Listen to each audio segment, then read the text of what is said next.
Bon, c'est pas tout ça, mais je vous parle de mental, de psychologie, de tous ces sujets à longueur de vidéo, mais je ne vous parle même pas de ce que je fais pour préparer cette compétition. Parce que, pour rappel, c'est vrai qu'on pourrait l'oublier vu comment je m'égare, je prépare une compétition qui aura lieu fin septembre. Il y a une stratégie qui a été mise en place pour ça, il est donc temps de l'évoquer. Avant tout, comment je me sens à 9 semaines de la compétition? Pas du tout prêt. Est-ce que je stresse? Non plus. Pourquoi?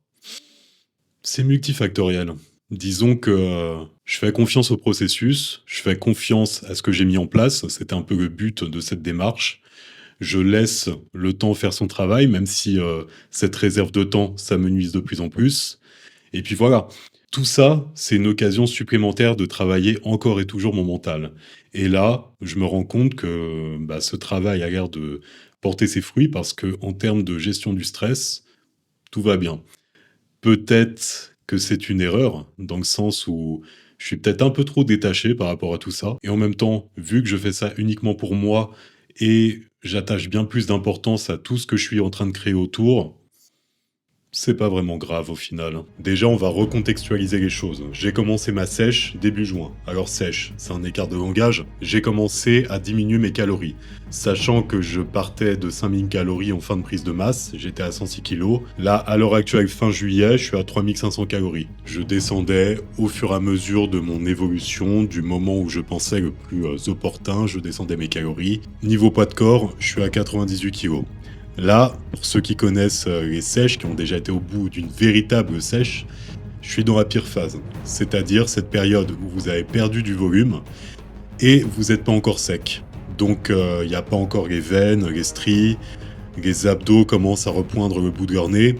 Alors évidemment, ne prenez pas comme référentiel les photos que j'ai pu mettre en fin de prise de masse, parce que on est tous pareils, et je contractais comme un sagouin tout ce que je pouvais pour avoir l'air présentable, mais le ventre n'était absolument plus présentable. Même là, vous pouvez regarder la vidéo en même temps que je vous parle, vous voyez comment mon ventre ressort. Alors certes, j'ai une posture qui fait que je suis très cambré, mais même là, je suis quand même très épais au niveau du ventre, donc va falloir un petit temps pour évacuer tout ça. Et donc, je m'égare déjà, mais là, on va parler plus spécifiquement de l'entraînement. Qu'est-ce que je fais depuis début juin? Eh bien, je fais la même chose que quand j'étais en prise de masse. Si ce n'est que j'ai un peu changé la répartition depuis quelques semaines, sachant qu'en prise de masse, je faisais une séance pec-dos, une séance épaule-bras, une séance jambes, repos, je refaisais pec-dos, je refaisais épaule-bras. Maintenant, j'ai un peu changé ça, dans le sens où la séance pec-dos, je commençais à avoir un peu de mal à l'encaisser. Et là, maintenant, je fais pec-épaule, dos, bras, jambes, repos, même logique que pour le précédent format. Je m'entraîne donc 5 fois par semaine, et sur mes jours off, je vais aller marcher pendant 1 heure à chaque fois. Et également, lors de mes jours d'entraînement, à la fin de 2 séances, je vais rajouter 20 minutes de marche rapide en pente. Et pour l'instant, ça en est là. Je vais augmenter petit à petit au fur et à mesure de l'avancée. Mais bon, déjà là, donc, j'ai perdu 8 kilos. Alors, bon, pareil, ces notions de poids, on s'en fiche un petit peu. Ce qui compte, c'est le visuel. Là, pour l'instant, le visuel n'est pas très séduisant. Mais bref, on suit le chemin, encore et toujours. C'est une période normale, j'ai l'habitude. Donc voilà, on verra ce que ça donne dans quelques semaines. Pour entrer un peu plus dans le détail, mes séances sont différentes à chaque fois. C'est-à-dire que par exemple, pour ce qui est de la séance pec-épaule, ce sont 2 séances différentes, il n'y a pas les mêmes exercices. Pareil pour épaule-bras. Par exemple, pour ce qui est des pecs, vu que c'est un point faible et que j'ai beaucoup travaillé dessus, il y a une séance focalisée vraiment haut des pecs et une autre séance où là, ça va être milieu et bas des pecs. Je suis toujours cette logique de la variation d'angle. Également pour le dos, on va avoir une séance avec des tirages verticaux et une autre avec des tirages horizontaux. Pour les bras, pareil, devant le corps, derrière, dans l'axe du corps. J'essaie vraiment de travailler sous tous les angles. Au niveau des formats, des répétitions, globalement, je suis sur 3 séries, vu qu'il y a de la fréquence dans la semaine. Les répétitions, je descends rarement en dessous de 10. Parfois, ouais, du 8 reps sur des gros exercices polyarticulaires en début de séance. Mais personnellement, moi, le travail très lourd ne m'a jamais réussi. J'ai de meilleurs résultats en allongeant un petit peu plus les séries. Ne faites pas attention à mon air stoïque habituel quand je m'entraîne. On a l'impression que je m'arrête alors que j'en ai sous le coude. C'est juste que je me connais par cœur et quand je m'arrête, en fonction de la série sur laquelle je suis, très souvent je suis à 1 rep de l'échec. Alors, Quand je parle d'échecs, bien entendu, je ne parle pas d'échec nerveux, c'est pas du tout ce que je cherche. Moi, c'est l'échec postural, l'échec musculaire technique. Donc, si c'est gagner une rep, mais en engageant un autre muscle, ça ne m'intéresse pas. Moi, je veux travailler que le muscle que j'essaie de cibler sur le moment. Pourquoi? Parce que c'est une méthodologie qui me réussit bien mieux. Quand je vais dans une autre façon de faire, je vais me blesser plus facilement. Et de toute façon, j'ai essayé énormément de formats d'entraînement. Et si j'en arrive là maintenant, c'est que ça me réussit mieux que les autres méthodologies. Maintenant, bien évidemment, nous allons aborder le sujet le plus intéressant parce que, bon, l'entraînement, ça va 5 minutes. Et de toute façon, vu que c'est quelque chose qui m'est très personnel, vous n'avez aucun intérêt à reproduire ce que je fais. Comme d'habitude, ce qui est important, c'est pourquoi on fait les choses. Donc, on va parler du mental parce que ça, on peut beaucoup plus que transposer. Évidemment, il y a parfois des adaptations à faire. Pour ce qui est de la méthodologie, certaines méthodes vont plus parler à certains cas d'autres. Mais ce que je veux dire par là, c'est que dans tous les cas, le mental, c'est le point clé pour aller au bout d'une préparation, vraiment. Parce qu'il y a le facteur alimentation, où le mental intervient énormément, mais également le facteur entraînement, qui est d'ailleurs à l'heure actuelle, on dirait que c'est même plus important en fait. Faut juste faire tant de reps en fonction de la dernière étude à la mode, tant de temps de repos en fonction de cette même étude, telle méthodologie, voilà, en fonction, encore une fois, du courant de pensée auquel vous adhérez en ce moment, bien évidemment, vous aurez la solution miracle qui vous emmènera là où vous voulez. Bon, alors ça, c'est le monde des réseaux.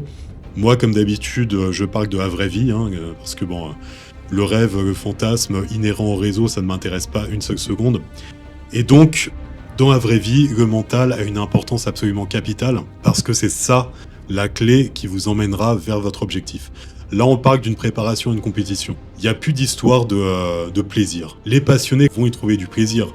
Mais il y a d'autres profils où, voilà, par exemple, ouais, je veux pas faire cet exercice parce que j'aime pas le faire. Bah, justement, tu vas le faire.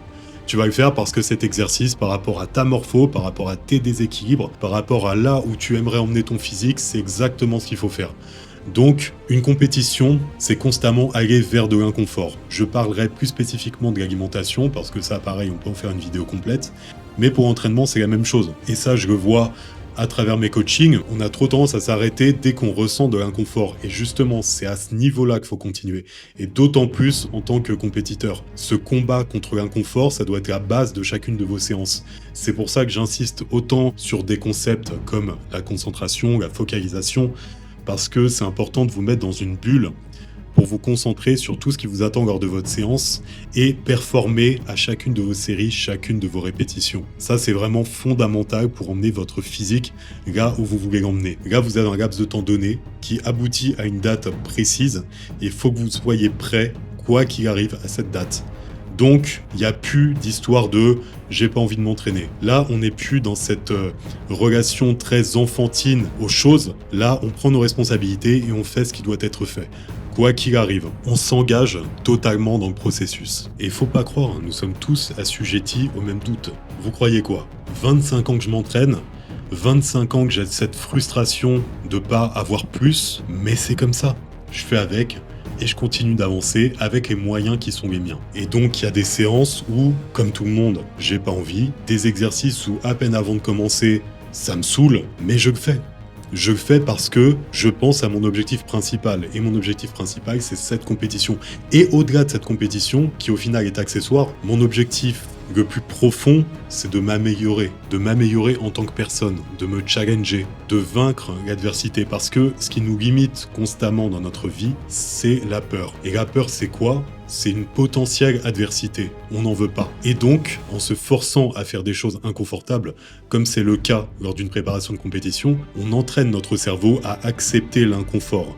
Et vous voyez, c'est ça le fond de tout ce que j'essaie de vous expliquer à travers mes vidéos. La musculation, le physique, on s'en fiche. Ce qu'on veut, c'est avancer, c'est évoluer, c'est sortir d'une vie qui correspond pas forcément à nos attentes, que l'on subit parfois, et trouver la force en nous d'aller dans une direction qui correspond bien plus à nos valeurs et à nos attentes. C'est pour ça que je fais tout ça et que je suis gras. Pour conclure cette vidéo, je vais revenir sur la notion d'engagement total.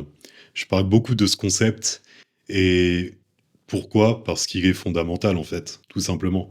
Et le gros problème, j'en parle très souvent, c'est qu'on ne veut pas s'investir totalement. On veut rarement payer le prix qui doit être payé pour avoir des résultats conséquents. On aimerait que ce soit confortable, que ce soit qu'on puisse atteindre les choses avec un certain équilibre.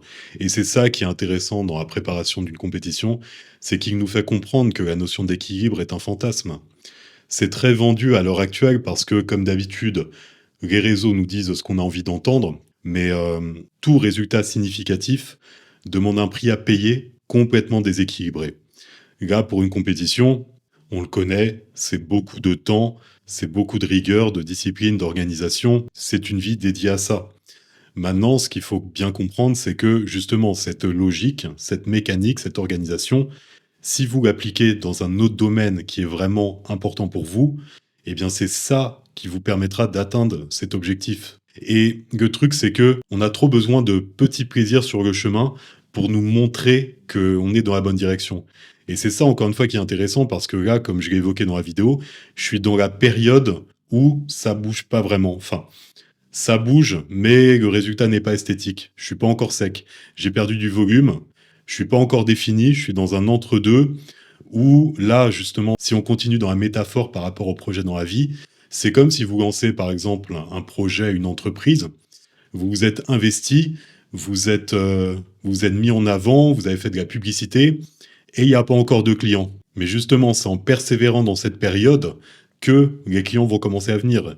Et pour revenir sur le cas du compétiteur qui est dans cet entre-deux, c'est en continuant à appliquer ce que j'applique depuis le début que mon corps va être plus défini, que je vais atteindre un physique plus en accord avec mes attentes. Si on continue encore une fois dans les exemples, mettons que vous soyez en train d'apprendre un instrument de musique, au début, vous allez progresser, puis vous allez rentrer dans une phase de stagnation. Vous allez peut-être devoir expérimenter d'autres méthodologies pour passer un nouveau palier, pour progresser techniquement. Vous voyez, tout se rejoint dans tous les domaines. Et c'est à ça que sert une compétition, développer votre rapport à la patience, au fait de vous acharner sans le moindre résultat pendant une période donnée, pour ensuite découvrir que ce n'était qu'un palier de stagnation et que vous arrivez à un nouveau niveau d'évolution.